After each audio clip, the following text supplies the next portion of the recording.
அல்லாஹ் நல்ல பிள்ளைகளை எங்களுக்கு தருவான், எங்களோட பிள்ளைகளை சாலிஹாக்கி தருவான்.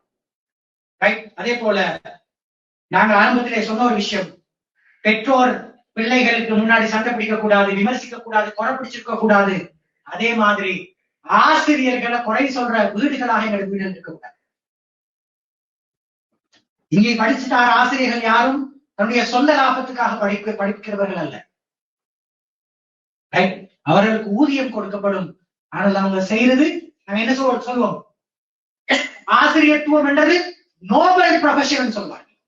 அதாவது நாளைய சந்ததிகளை, நல்ல தலைமுறையை, நல்ல மனிதர்களை, நல்ல நல்ல நல்ல தலைவர்களை உருவாக்குற ப்ரொஃபஷன் தான் ஆசிரியர்கள். அவர்களோடு ஒன்று சேர்ந்து அவர்கள் என்ன சொல்லுகிறார்கள், என்ற குழந்தைகளுடைய நன்மைக்காக சொல்லுகிறார்கள் என்பதை மனசுல இருத்தி அதுக்கு சப்போர்ட் பண்ற பெற்றோராக நாங்க மாறணும். அப்படி மாறினால் ஒரு நல்ல சமூக மாற்றம் கண்டிப்பாக நாங்க ஃபியூச்சர்ல அனுபவிக்க முடியுமா. ரைட்.